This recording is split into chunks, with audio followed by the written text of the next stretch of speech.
E aí, meus amigos? Bem-vindo à Escola dos 40. Como eu adiantei para vocês, hoje é o primeiro capítulo do novo episódio que nós vamos lançar aqui. Porque uma das coisas que eu tenho visto ao longo dos anos, a dificuldade do povo de Deus entender o perigo que nos assola, tanto nas igrejas como fora delas. Então, hoje quero entrar com um quadro O que vai pelas igrejas. E vamos trazer notícias aqui de coisas que têm acontecido no mundo, tanto dentro das igrejas como fora das igrejas. Como o mundo vê a igreja. Então, vamos lá? Vamos para o tema de hoje? Vamos falar sobre a irmã Mônica. Você já ouviu falar sobre ela? Nunca tinha ouvido falar. Vamos falar também sobre a igreja, Missões Portas Abertas. Também vamos falar sobre o André Valadão e a perseguição que está sofrendo. Também vamos falar sobre os pastores loucos e os evangélicos que apoiam o governo Lula. Então vamos lá? A primeira notícia que eu quero trazer para vocês, desculpa aí, estou me adaptando aí nesse cenário novo. Ela está diretamente ligada à grande mídia, ou melhor, à televisão aberta. Veja bem essa notícia aí da Folha de São Paulo. Pastor petista defende criar bolha enorme de evangélico de esquerda. É interessante você ver isso, porque uma das coisas que o próprio Deus ele deixou bem claro é que o povo é destruído porque falta conhecimento. É interessante o que diz a matéria. Vamos à matéria? Vamos lá. Diz assim: pastor da comunidade de Jesus em Campina Grande, na Paraíba, Zé Barbosa Júnior, defendeu neste sábado, dia 9, criar uma bolha enorme de evangélicos de esquerda para atrair parte desse grupo para o PT.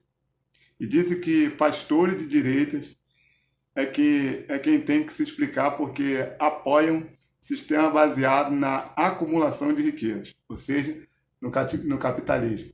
Então ele é um pastor que não acredita na prosperidade. Ele acredita em qual Bíblia que ele viu isso. Vamos lá. Abre aspas, o pastor. Essa luta da ideologia a gente tem como ganhar também entre os evangélicos. Não pense que está tudo perdido. Quer dizer, ele disse que, está aqui na notícia, que não pense que está tudo perdido, afirmou ele. Tem 30% dos evangélicos que são fascistas, ou seja, ele nem deve saber o que significa fascismo, mas ele está aqui dizendo que os evangélicos são fascistas. Com esses a gente nem conversa. Um que se diz pastor, supostamente é pastor, ele diz que com evangélicos que são denominados por ele fascista, ele nem conversa. Agora tem 40% e 50% que estão em disputa. Então não vamos desistir, completou ele. Quer dizer, na mente dele, os evangélicos estão em disputa. Uma parte ainda está dando para ser conquistada. Então, vamos ver se a notícia saiu na Folha de São Paulo, e vamos ver o que os eleitores da Folha de São Paulo, que é a esquerda pura, pensam sobre isso. Marcos Medeiros. Essas igrejas com pastores que apoiam Bozo, quer dizer, Bolsonaro, estão ligados ao capeta. Defendem a desigualdade, o bom só para eles. Primeiro que ele faz uma afirmação em que na igreja real, em que eu sou pastor, em que eu participo, em que há outros pastores, em que as coisas realmente funcionam segundo a Bíblia, a desigualdade ela existe, mas nós combatemos a pobreza, mas não a desigualdade, porque primeiro que a capacidade de cada um é diferente da outra. Então eu não posso comparar o meu patamar de vida com o patamar de vida do meu pastor. Então, Marcos, tadinho. a ignorância dele que a esquerda faz, é esquerdista. José Roberto de Oliveira. Para mim, pastor evangélico de direita fala mais do tinhoso, ou seja, do diabo, e com o tinhoso, para sempre. E aí ele dá um sorriso. Bruno Sebastião Neto. Como as pessoas podem acreditar nesses falsos profetas, onde impera a avareza, o ódio, o eu? Esses são os pastores de direita. Isso é Deus? É interessante, na avaliação do esquerdista, do cara sem Deus, como ele coloca as coisas. É como ele avalia no reino de Deus as coisas. Alex Gobin, o homem ainda tem o mesmo nome que o meu. Melhor mesmo seria que as religiões desaparecessem do planeta. Ou seja, esse aqui já está querendo instituir, né, a religião ateia pelo mundo todo. E ninguém tem direito a cultuar aquilo que ele acredita. Não estou nem falando só de evangélico. Aqui ele bota todo mundo no mesmo pacote. E o Jorge Luiz, para fechar o comentário, diz assim: pois é, o Brasil virou um celeiro enorme de pastores nasofascistas, olha, que pregam o ódio, a intolerância e a mentira, sem pudor algum. Falsos cristãos. Cuidado. Quer dizer, essa é a avaliação de quem? Dos próprios esquerdistas. Vamos para a próxima matéria, coisa que só eu e você precisamos avaliar como anda o mundo e como ela vê a igreja. Eu estava me deparando aqui, buscando para começar a fazer essa série, ou esse quadro, a segunda-feira, e eu me deparei, eu não sei se desejei feliz ano novo para você, então feliz ano novo, feliz 2024, que esse ano seja ano de bênção para a sua vida e que as realizações aconteçam, mas principalmente que a mão de Deus esteja sobre a sua vida, regendo o seu caminho. Uma outra notícia, olha essa notícia, você já ouviu falar nela? Eu nunca tinha ouvido falar, até que quando eu entrei, né, no site da Veja, e aí eu disse: quem é a irmã Mônica? A evangélica que irrita bolsonarista. Eu peguei essa matéria, e essa matéria, juntamente com a matéria da Marie Claire, onde eles entrevistam essa irmã Mônica, eles colocam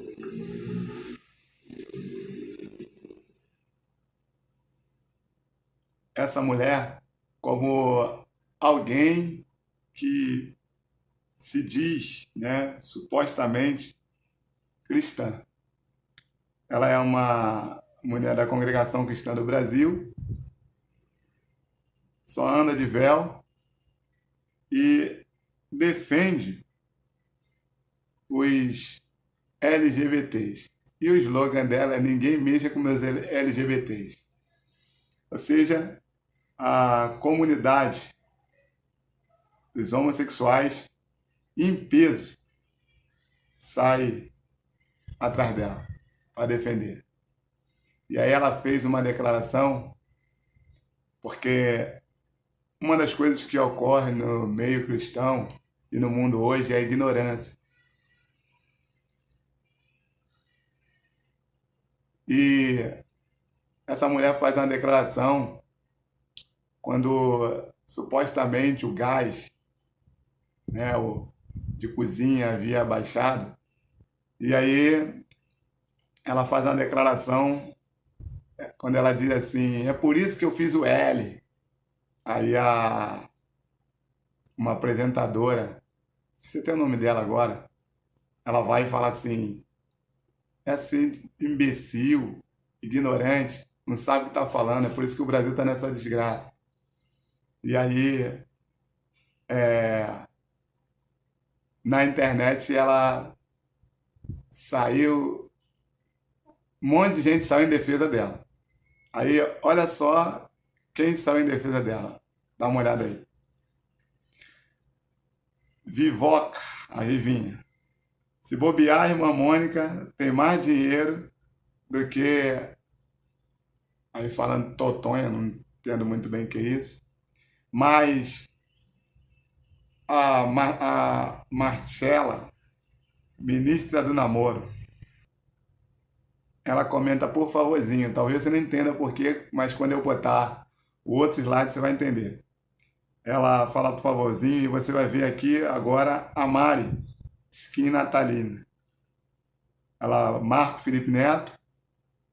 Se você não sabe quem é Felipe Neto, fica tranquilo que você vai conhecer ele bem, porque aqui no canal nós vamos estar esclarecendo para destruir a ignorância do nosso meio. Vem aqui rapidinho, querido, ou seja, pedindo para o Felipe Neto. Qual era o pedido deles aqui? Felipe Neto é um youtuber que ele ganhou muito dinheiro na internet fazendo conteúdo para crianças com algumas insinuações e também algumas questões adultas, com mensagens subliminar sobre sexo, muitas coisas que ele faz, mas se tornou um grande influenciador na internet, de esquerda. E aí, quando essa apresentadora, que já foi até uma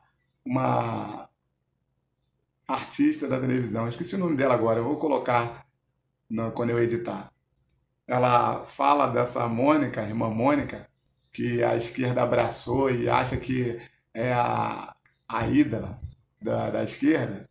Então eles vêm pedindo para o Felipe Neto ajudar ele com a equipe de advogado que ele tem, para que ela processasse essa mulher que falou contra ela. E aí todos eles começam a pedir, Felipe Neto, ajude a irmã Mônica a processar a Antônia. A Antônia Fontinelli, o nome dela. Tá? Essa Ingrid está... E aí o Renan também fala, todo mundo marcando o Felipe Neto. E aí eu te pergunto, por que esse pessoal está abraçando essa que se diz irmã Mônica? Porque ela faz com que as pessoas venham ser iludidas acreditando que o Deus de amor é o Deus que concorda com tudo. E ela acredita porque leva, né, na sua bandeira o LGBT, o cara que é o homossexual, a crer que continuar na prática não faz diferença nenhuma, desde que ele continue sendo uma pessoa sabe, que queira viver, né, liberto da opressão, né, da família patriarcal. Então, o conjunto LGBT, junto com artistas e tantos influenciadores, abraçaram essa irmã Mônica. Eu nunca tinha ouvido falar nessa mulher. Mas nós vamos falar dela aí ao longo do jornal. Outra notícia, olha essa notícia aí. Olha que notícia pesada. Eu fico olhando para essa notícia, eu fico boquiaberto. André Valadão. Aí, olha aí. Acusado de homofobia, pastor Valadão quer usar a primeira emenda dos Estados Unidos. Aí, na parte 2, né, quem fala isso já é o Mateus Leitão. Maquiavel é um cara da Veja que ele escreve sobre a questão das religiões. Quando você vê na notícia o Mateus Leitão da Veja escrevendo, já é a área da política, mesmo que ele fale de coisas de religião. Então, o Mateus Leitão, que é o filho da Mira Leitão, esquerdista, de carteirinha, ele diz assim, ó,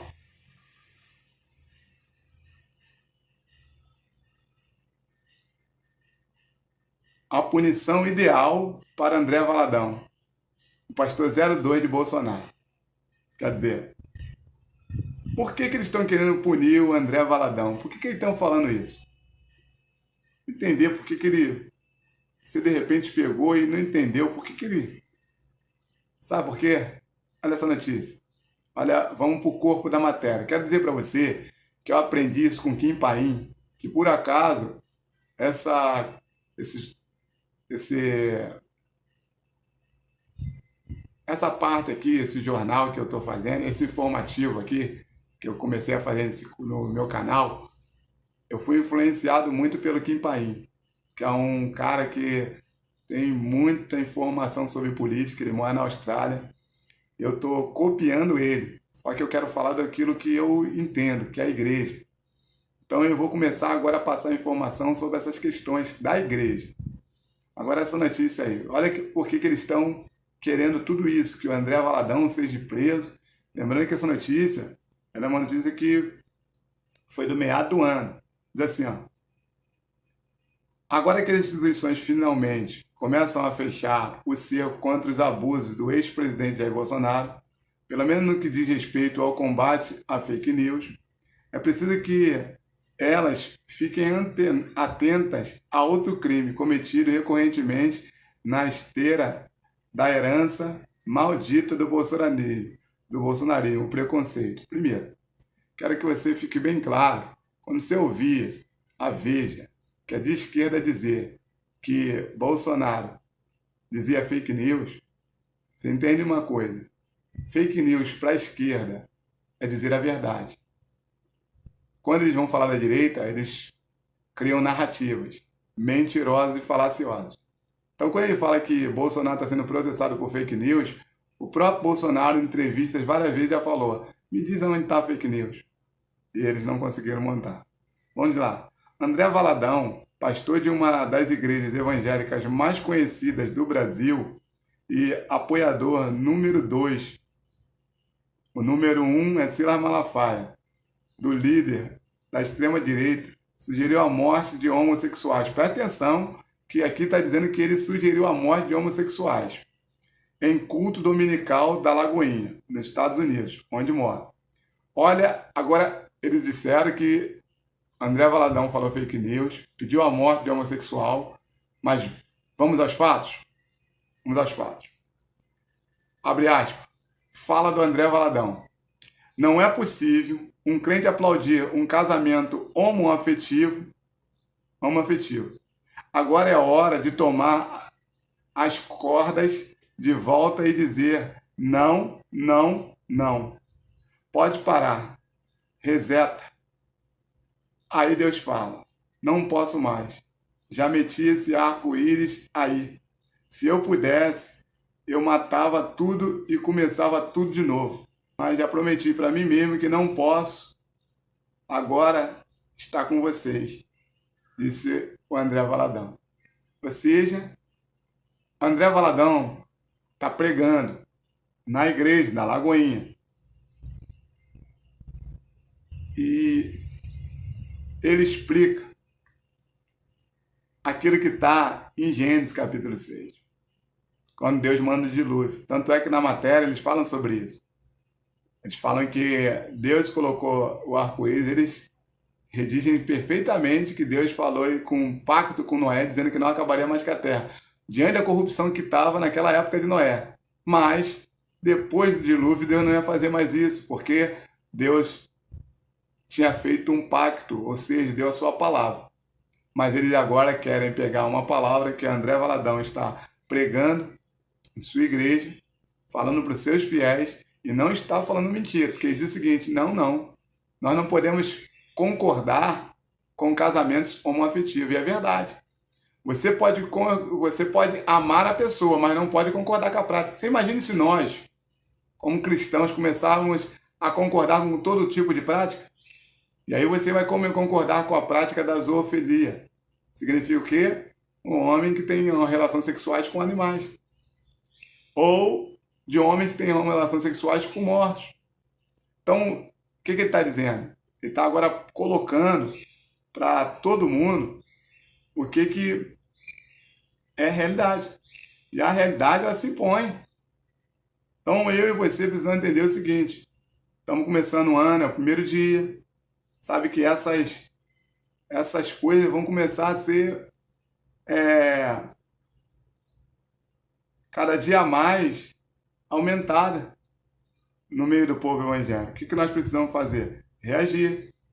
A Bíblia diz que o povo é destruído porque falta conhecimento. Então nós precisamos o quê? Opa, vamos começar a botar o nosso conhecimento em pauta.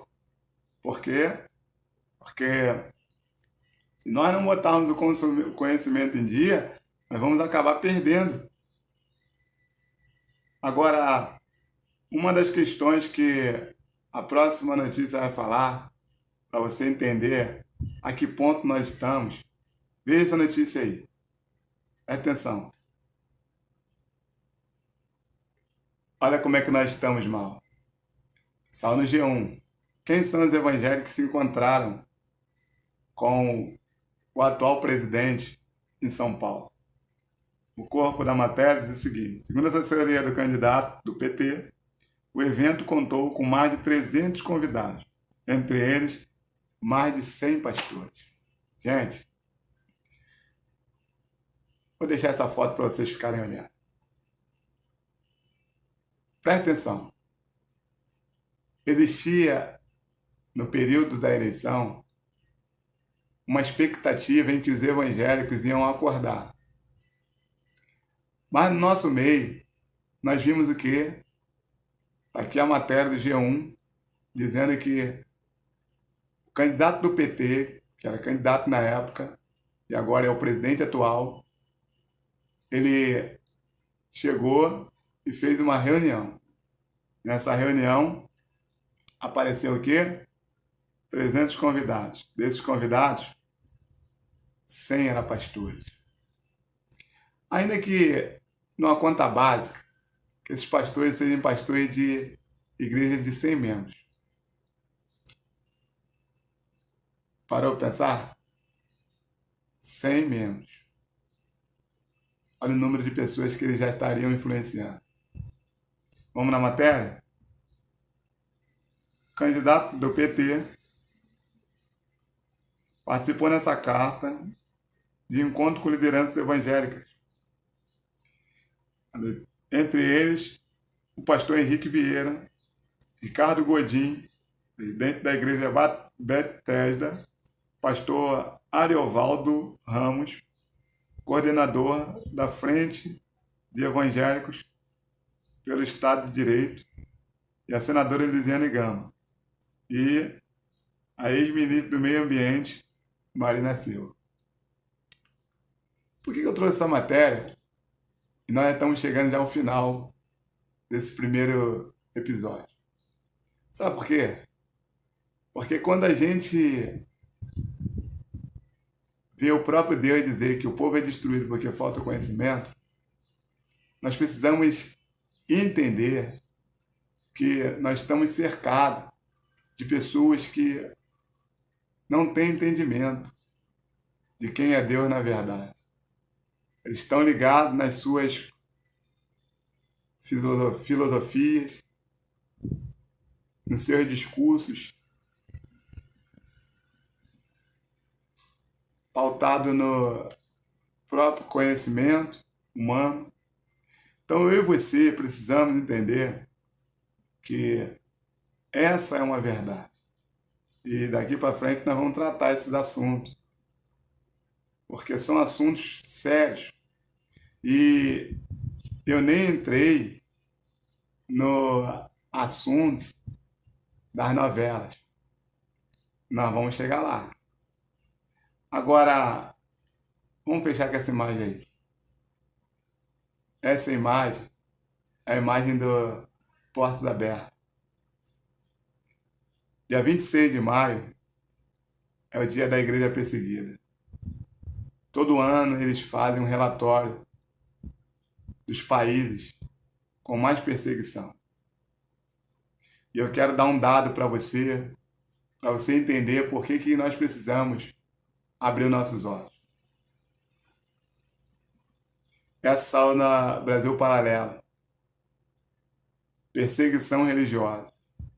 Veja os países mais perigosos para os cristãos. Essa reportagem é do Brasil Paralelo, que se você tiver condições de assinar, assina. É um grupo de de mídia que está realmente trazendo o esclarecimento para a população brasileira acerca da como a esquerda e o comunismo têm destruído a sociedade mundo afora. E não é diferente no Brasil. E aí, o corpo da matéria diz assim: 1 em cada 7 cristãos no mundo enfrenta perseguição alta, severa ou extrema, segundo a organização Portas Abertas. Quando eu vejo isso, diz assim: ao todo, 360 milhões de cristãos são perseguidos por causa de sua fé. Em dezenas de países, religiosos ligados ao cristianismo enfrentam opressões como proibição ao acesso à água, prisão em campos de trabalho forçado e a morte. Quando sobrevivem, essas pessoas são expulsas de suas aldeias ou comunidades, e as igrejas são destruídas ou incendiadas. Entre as nações onde os cristãos são mais discriminados, 50 delas praticam perseguição considerada extrema ou severa. Anualmente, a Organização Internacional Portas Abertas realiza uma pesquisa para monitorar os 50 países mais perigosos para o exercício do cristianismo. A lista mundial da perseguição foi divulgada nesta quarta-feira e contém 3 países da América Latina: Chile, Cuba e Nicarágua. Quer dizer, Chile está em 22º na perseguição a cristãos, Cuba 27º e Nicarágua está no 50º. É essa uma realidade que eu e você precisamos entender. Parar com lacração, parar de querer defender o que é contrário à palavra de Deus, porque a perseguição está avançando no mundo todo e ela vai chegar a nós. Então que você, esse ano está começando, seja um agente, faça que nem eu. Cansei, eu sempre fiz a obra de Deus, sempre lutei para ver o reino de Deus avançar, mas vim aqui para lutar também em mais uma área, junto com meus irmãos que também estão lutando já há anos, pregando a palavra na internet. Então, quero dizer para você, o cristianismo é a única força que segura o bem-estar da família e da sociedade. O Deus Todo-Poderoso é o único que fortalece a igreja. Então, saiba de uma coisa: Deus é o Deus de vitória. Até o próximo dia. Até a próxima segunda, querendo Deus. Que Deus abençoe.